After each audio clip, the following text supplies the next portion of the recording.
continuidade a essa história. Capítulo 1 de Atos, versículo 4. Lucas diz que antes de subir ao céu, Jesus adverte os seus discípulos e diz: não saiam de Jerusalém até que venha a promessa. No versículo 5, ele diz: pois João batizou com água, mas vocês serão batizados com o Espírito Santo dentro de poucos dias. Aleluia! Louvado seja o nome do Senhor. Atos também diz no versículo 3 que Jesus ele fica 40 dias com seus discípulos. Você sabe que Jesus morre, é no período da Páscoa. Existe uma festa depois de 50 dias da Páscoa, chamada de Pentecoste. Pentecoste significa 50ª, porque ela é 50 dias depois da Páscoa. Então, se Jesus fica 40 dias com os discípulos ressuscitados, ele ressuscita 40 dias. Então, isso me dá a entender que falta agora, já passaram, agora 10 dias que Jesus subiu. Jesus subiu e fez uma promessa. Agora tem 10 dias, agora eu me achei. E o Espírito Santo vai descer. Depois de 10 dias que Jesus subiu. Sabe o que é interessante? A promessa do Messias demorou para acontecer. Jesus subiu e disse que vai voltar e ele está perto de voltar. Mas já se passaram 2000 anos. Mas o Espírito Santo em 10 dias foi derramado sobre um povo que estava sedento, querendo o batismo do Espírito Santo. Jesus, antes de subir, ele transfere responsabilidade para a igreja. Ele diz ficar em Jerusalém. Aí no versículo 8 nós lemos, ele diz: porque vocês receberão poder para serem minhas testemunhas. Quando Jesus ele transfere a autoridade, o Espírito Santo passa o terceiro, passa o quarto, passa o quinto, passa o sexto, passa o sétimo dia. Eles estão pedindo: desce, Espírito Santo, vem, Espírito Santo. Oitavo dia, vem, Espírito Santo. Nono dia, desce, promessa de Cristo.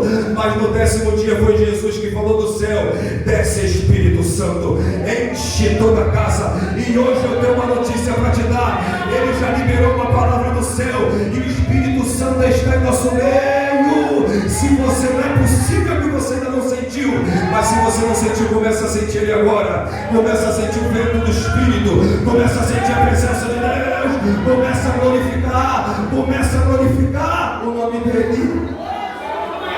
No 10º dia ele vai descer e eu aprendo algumas coisas com o derramamento de Atos 2.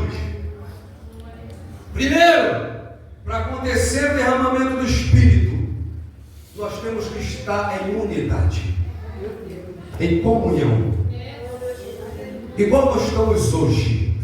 Se você não está na mesma ligação, entra nesse negócio, porque a Bíblia diz que eles estavam todos reunidos num só lugar. A comunhão traz o avivamento. A comunhão traz o fogo do Espírito.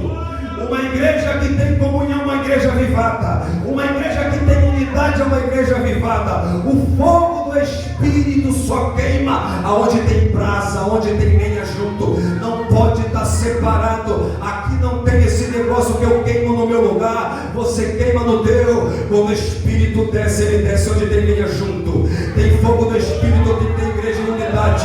Se tu não entrou na ligação, liga hoje. Mas olha que coisa interessante. Versículo 1, estavam todos reunidos num só lugar. Aí lá no versículo 44, depois do enchimento, Pedro vai pregar e diz a Bíblia que os criam, se mantinham unidos. A união traz o avivamento, e o avivamento faz a igreja ser mais unida ainda. Aleluia! Uma igreja cheia do Espírito Santo é uma igreja unida. O salmista Davi ele viu uma coisa linda no Salmo 133, verso 1, verso 2.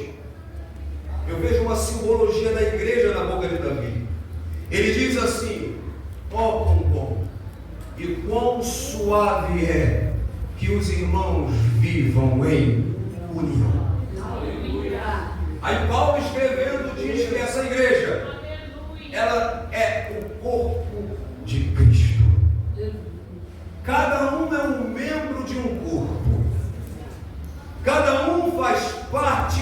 do mesmo corpo.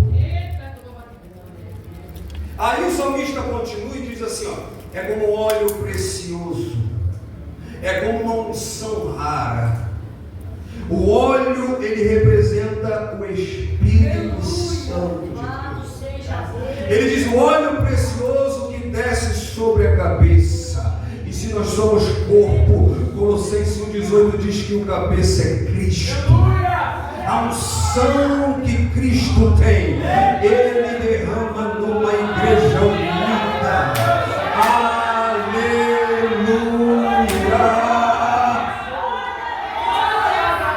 Ele diz que desce sobre a barba. Aí é interessante que primeiro ele diz a barba de Arão. Arão representa a figura sacerdotal, é liderança espiritual. A unção que o cabeça derrama, ela vem do teu pastor. O teu pastor é autoridade espiritual na tua igreja, porque lá fora tem uma modinha agora que não tem que respeitar a autoridade de pastor. Meu irmão, primeiro desce pela barba de Arão, e depois desce pela orla, espalha pelo corpo, porque uma igreja unida é uma igreja que tem a unção do Espírito Santo de Deus, uma igreja em comunhão é uma igreja que tem o azeite da unção do Espírito Santo de Deus.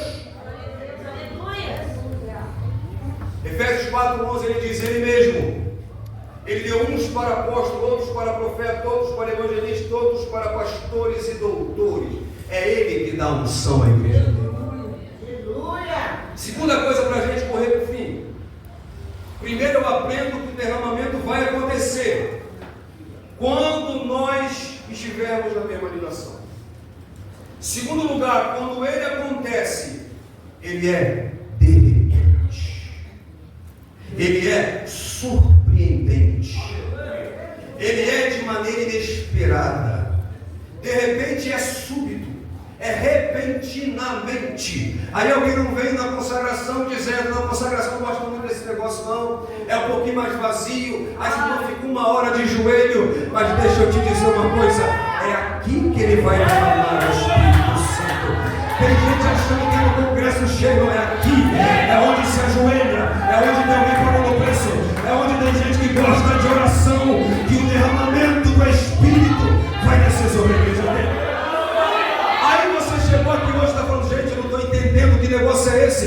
É uma presença desde a hora que eu cheguei.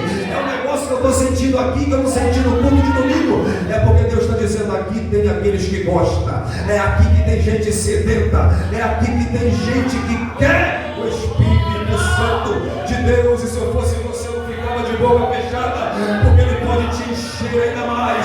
Ele pode te encher ainda mais. Pode ser hoje. Pode ser hoje, a Bíblia fala de repente, pode ser agora, se você não é batizado com o Espírito Santo, de repente, pode ser nesse sábado de manhã, pode ser agora, pode ser nessa manhã, que Deus escolheu para derramar o Espírito dele na minha e na sua vida. Ah, mas eu já tenho o Espírito Santo, tem? Mas o que é derramar o Espírito Santo?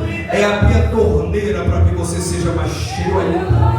E deixa eu repetir, esse negócio pode ser hoje. É de repente. E o de repente de Deus é inexplicável. Atos 16, Paulo e Silas está preso. Aí de repente veio um tão grande terremoto que os alicerces do cárcere se moveram e logo se abriram todas as portas e foram solta a prisão de todos, porque o avivamento do Espírito, ele transforma o ambiente. O avivamento do Espírito, ele quebra a cadeia, ele abre porta, ele liberta. De repente, Atos 22:6, Paulo diz, ao caminho de Damasco, quase ao meio-dia, Paulo tinha carta para perseguir a igreja. Paulo, chamado ainda por Saulo, ele vai com a sua autorização, perseguir a igreja. Ele diz assim, ó, de repente, me rodeou do céu uma grande e forte luz. O de repente de Deus transforma Saulos em Paulos. O de repente de Deus transforma transforma apóstolos aqui dentro. O de repente de Deus pega a gente aqui dentro e leva lá para fora para pregar o Evangelho. O de repente, o derramado Espírito pega quem tem vergonha de falar e faz pregar os quatro cantos do mundo. Deus vai levantar missionário e missionária de Deus aqui. De repente Deus pode avivar essa casa. De repente Deus pode avivar o teu casamento. De repente Deus pode avivar esse bairro para a glória do nome dele. É de repente, é hoje, não é amanhã, é agora.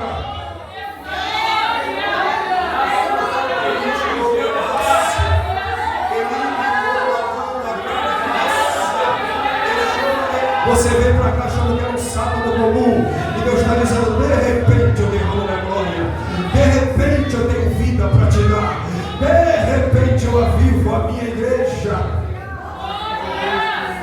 Terceiro lugar, para a gente caminhar para o fim, versículo 2: de repente veio do céu. O derramamento vem do céu. E a gente vê aí fora, estão tentando acender o fogo, estão tentando arrumar artifícios para atrair pessoas. Lá fora estão fazendo o que o mundo faz para atrair o mundo para a igreja. O problema é que o mundo vem para a igreja e sem derramamento do Espírito, o mundo ainda é mundo, igreja ainda é igreja, vem do mundo e não se transforma em igreja. Mas aqui não, aqui tem fogo que desce do céu, o derramamento é do céu. Deixa eu te falar uma coisa: quem acende o fogo não sou eu que estou pregando, quem acende o fogo não são as irmãs que estão na mesa, quem acende o fogo no meio da igreja é o Espírito Santo de Deus. Levítico capítulo 6: e o fogo arderá continuadamente no altar e não se apagará. Só que quem acende o fogo não é o sacerdote. O sacerdote ele vai manter aceso o que ele acendeu. Porque no capítulo 9 de Levítico, o fogo desce do céu, consome o holocausto. E aí eu entendo por que esse fogo não apaga. A responsabilidade do sacerdote é botar lenha, tirar cinza, tira o velho, bota o novo. Não para de adorar, continua adorando, porque a tua adoração é a lenha que mantém o fogo aceso. Tem gente que já foi lenha, presbítero Fernando, hoje é cinza. Toda a cinza já queimou, mas hoje tem brasa viva para te acender nessa noite. O fogo vem do céu. E Paulo diz em 1 Tessalonicenses capítulo 5: não apagueis o fogo do Espírito. Porque nós não acendemos, mas nós podemos apagar. Quando não tem mais oração, quando não tem mais jejum, quando não tem mais entrega, quando não tem mais comunhão, o fogo pode apagar. Mas como é bom a gente entrar sábado desse, né? Tem gente que escolheu para o jogo de futebol, tem gente que preferiu ir para outro lugar, mas como é bom a gente estar aqui hoje para ver uma igreja avivada, um fogo que desce do céu e consome o altar do teu coração. O fogo vem do céu. O avivamento vem do céu, o derramamento vem do céu. Quarto lugar, o derramamento do Espírito é para todos. Versículo 2: encheu toda a casa. Versículo 4: todos foram cheios do Espírito Santo. Talvez alguém aqui está dizendo: não é para mim. Talvez alguém aqui hoje está se sentindo desanimado, mas eu vim te dizer que o derramamento do Espírito também é para você. O poder do Espírito não é só para quem fala melhor, não é para quem se veste melhor, não é para quem tem um cargo maior. O poder do Espírito Santo é para todos. Isaías 44, versículo 3: porque derramarei água sobre o sedento e rios sobre terra seca. Derramarei o meu Espírito sobre a tua posteridade e a minha bênção sobre os teus descendentes. Apocalipse 22: quem tem sede venha, e quem quiser tome de graça da água da vida. É para quem quer, é para quem tem sede. Deixa eu ver se tem alguém aqui hoje com sede do Espírito. Se você está sedento hoje, Ele pode derramar o Espírito na tua vida. Se tem alguém sedento aqui, Ele pode derramar uma glória ainda maior nesse lugar. Se tem gente sedento aqui, pode ter um rio de água viva fluindo hoje nesse lugar.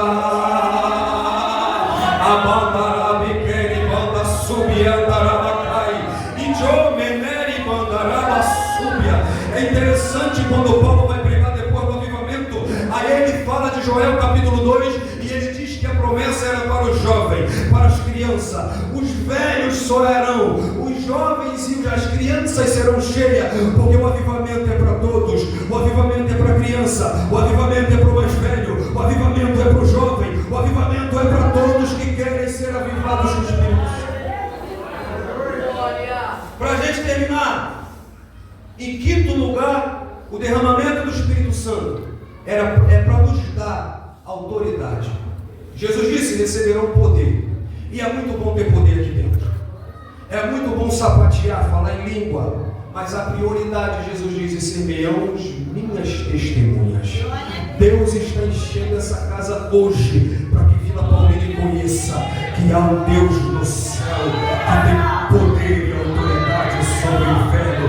A minha igreja avançará e as portas do inferno não prevalecerão contra a igreja de Santa Marta. Pedro se levanta no versículo 14 com autoridade que eu nunca vi Pedro levantar. Pedro faz um sermão que Pedro nunca fez. O mesmo Pedro que negou, o mesmo Pedro que voltou a pescar, o mesmo Pedro ignorante, o mesmo Pedro que cortou a orelha de Malco, é aquele que se levanta agora, prega o Evangelho e quase 3.000 almas aceitam Jesus. Deus vai te revestir de autoridade. Mulher, escuta o que eu estou te falando. Deus vai te dar autoridade para ganhar teu esposo. Deus vai dar autoridade na tua casa. Deus vai dar autoridade na tua família. Deus vai dar autoridade para o jovem. Deus vai dar autoridade para as crianças. Deus vai nos encher de autoridade para avivar o nosso país. No sexto e último lugar, a gente termina. O derramamento do Espírito Santo nos fará crescer ainda. Você crê que as paredes não vão conter esse lugar?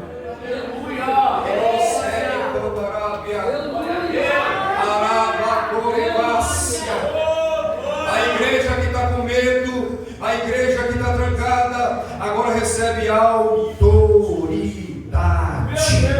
Pedro levanta, prega, quase 3.000 almas se convertem. Aí no versículo 47 diz: e o Senhor lhes acrescentava diariamente os que iam sendo salvos. Capítulo 4, versículo 4: chegaram ao número dos que criam a perto de 5.000. Capítulo 4, versículo 14: e o número cada vez maior de homens e mulheres criam no Senhor. Capítulo 6, versículo 1: naqueles dias crescendo o número de discípulos. Capítulo 6, versículo 7: a palavra de Deus se espalhava, crescia rapidamente o número de discípulos em Jerusalém. Capítulo 9, versículo 31: diz que a igreja se edificava e encorajada pelo Espírito Santo, crescia em número. Começou com 120 reunidos no cenáculo, pedindo o poder do alto, igual hoje aqui, ó, cheio de banco vazio. Mas quem está aqui está pedindo autoridade, quem está aqui está pedindo unção, quem está aqui está pedindo o poder do alto. E Deus vai nos capacitar para ganhar almas para o nome de Jesus. Essa igreja não vai comportar. Vai ter gente passando na rua e querendo entrar aqui para provar isso. Vai ter gente e vai sentar nesse púlpito. Nós vamos ganhar almas para Jesus, porque o poder de Deus te capacita, o fogo do Espírito te capacita, a autoridade do Espírito te capacita, te dá autoridade nessa manhã, em nome de Jesus. Amando Pebinácia, Elai Choramanda Carabasúbia.